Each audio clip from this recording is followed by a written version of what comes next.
আগে ভিডিওটা ভালোভাবে দেখেন, তারপর আমি কিছু কথা বলতেছি। কুল্লু নাফসিন যায়েকাতুল মাউত। অতীব দুঃখের বিষয়, আমরা যখন মারা যাই আমাদের সেই ঠিকানা ঢাকা শহরে কোথাও ছিল না। আপনাদের এই এক ভাই মাদানী ভাই, যেটা এই সরকারের সাথে আতাত করে, এই সরকারের সাথে পরিশ্রম করে উত্তরা সেক্টরে উনি এই জায়গাটা করে দিয়েছেন। তাই আমি আজকের এই সমাবেশ থেকে আমাদের বৌদ্ধদের পক্ষ থেকে এই সংগঠনের সবার প্রতি প্লাস মাদানী ভাইয়ের প্রতি কৃতজ্ঞতা জানাচ্ছি। উনি এত বড় মহানুভবতার পরিচয় দিয়েছেন। মর্নিং শোজ দ্য ডে, সকালের সূর্য থেকে বোঝা যায় দিনটা কেমন যাবে। নিশ্চয় আমরা আজকের এই মহাসমাবেশ থেকে নিশ্চয়ই একটা মেসেজ রিসিভ করতে পারি। মানুষ কি চায়? মানুষ পরিবর্তন চায়। এই পরিবর্তনের রাজনীতি যিনি স্বপ্নে ধারণ করেন, লালন করেন, যিনি রাত দিন পরিশ্রম করে যাচ্ছেন, তিনি আর কেউ নয়, তিনি আমাদের এই ভাই, আমাদের এই গার্ডিয়ান, যিনি স্বপ্নদ্রষ্টা, আমাদের আজকে যিনি এই এত বড় আয়োজন করেছেন, আমাদের রসুল করিম ভাই, রাহুল ভাই, যাদের নেতৃত্বে আজকে এই যে এই আন্দোলন, ইসলামিক আন্দোলনের আজকে এত বড় মহাসমাবেশ, এখান থেকে নিশ্চয় আমরা একটা মেসেজ পাই। সুতরাং আমাদের একটা ভাই একটু আগে বলে গেছেন আজকে এই মহাসমাবেশ কেন, তিনটা জিনিসকে সামনে নিয়ে, সংস্কার, বিচার, পিয়ার। আসলে আমরা এই সমস্ত ওয়ার্ডের বিশ্লেষণ প্রয়োজন, আনলেস শুধু আমরা কিছুই জানবো না।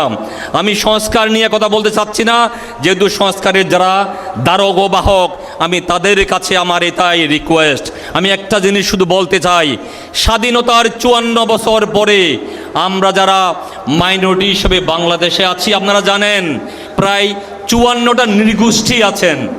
এর মধ্যে 4টা সম্প্রদায়, বৌদ্ধ, হিন্দু, মুসলিম, খ্রিস্টান।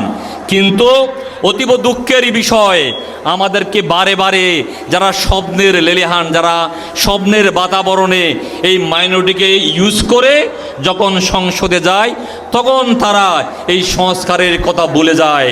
সো আমি চাই যারা এইবার সংস্কারে যাবে, যাদের সংগঠনের মধ্যে, যাদের গঠনতন্ত্রে রূপরেখার মধ্যে থাকবে, যাদের মধ্যে ইসলামী আন্দোলনের যেটা গঠনতন্ত্র সেখানে পরিষ্কার আছে সংখ্যালঘুদের অধিকার প্রতিষ্ঠা, এই জিনিস আমি কাদের মধ্যে দেখি নাই।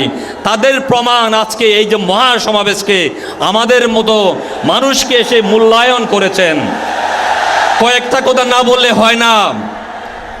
আমাদের আরেক ভাই যিনি ইসলামিক ফাউন্ডেশনে এখানে আছেন, মাদানী ভাই, আমাদের ঢাকা শহরে আজকে 54 বছর ধরে মানুষ যখন মারা যায় তখন তার শেষ ঠিকানা, আপনারা আমি আরেকটা অনুষ্ঠানে বলছিলাম, কোথায়? সবার ঠিকানা একটাই, কুল্লু নাফসিন যায়েকাতুল মাউত।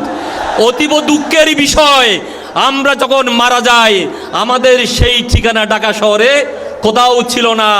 আপনাদের এই এক ভাই মাদানী ভাই, যেটা এই সরকারের সাথে আতাত করে, এই সরকারের সাথে পরিশ্রম করে উত্তরা সেক্টরে উনি এই জায়গাটা করে দিয়েছেন। তাই আমি আজকের এই সমাবেশ থেকে আমাদের বৌদ্ধদের পক্ষ থেকে এই সংগঠনের সবার প্রতি প্লাস মাদানী ভাইয়ের প্রতি কৃতজ্ঞতা জানাচ্ছি। উনি এত বড় মহানুভবতার পরিচয় দিয়েছেন। কয়েকটা জিনিস, যদিও সময় অনেক কম, আমি না বললে হয় না। আপনারা দেখবেন স্বাধীনতার 54 বছর পরে আজকে আমাদের যারা বৌদ্ধ মাইনরিটি, এদের সুখ দুঃখ হাসি কান্না বলার মতো কোনো সুযোগ নাই। কারণ যেভাবে ইলেকশনগুলি হয়, আপনারা দেখবেন একাদশ জাতীয় সংসদে যখন ইলেকশন হয়, আপনারা এই আন্দোলনে যেই ভোট পেয়েছিল অথচ সেই ভোটে 4র্থ নাম্বারে হয়। কিন্তু দুঃখের বিষয়, ভোট পেলে কি হবে? এই যে শুভঙ্করের ফাঁকি, এই জন্য আমাদের প্রয়োজন প্রপোর্শনেট, এই যে পিআর, এইটা খুব প্রয়োজন। কেন? আমি যদি আমার ভোট দেওয়ার পরে আমার রাইট এস্টাবলিশ করতে না পারি, তাইলে আমার ভোট দেওয়ার কোনো প্রয়োজন নাই। সুতরাং আমরা চাই আমাদের এই গোষ্ঠী যারা বাংলাদেশে 42 লক্ষ বৌদ্ধ বাস করেন, যদি আমরা 1/3 ভোটার হই, আপনি তাহলে আসে কতজন? 3, 14, 42, 2 লক্ষ লোকে যদি একটা সিট পাওয়া যায়, তাহলে আমরা 7টা সিট পাই। এই পর্যন্ত আমরা শুধু আমাদেরকে ইউজ করা হয়েছে। কিন্তু আজকে আমাদেরকে যিনি এই স্টেজে নিয়ে আসছেন তার প্রতি কৃতজ্ঞতা জানাচ্ছি, তার প্রতি আমরা কমিটমেন্ট ব্যক্ত করে যেতে চাই। পিয়ারের বিকল্প নাই। পিয়ারের বিকল্প নাই।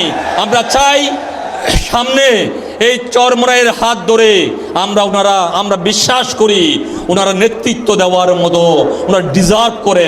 তো আসুন সবাই মিলে এই চরমোনাইয়ের হাতকে আমরা শক্তিশালী করি। আবারও সবাইকে সালাম জানিয়ে আমি আবার সংক্ষিপ্ত বক্তব্যটুকু এখানেই শেষ করলাম। যে আসসালামু আলাইকুম, সবাই ভালো থাকেন।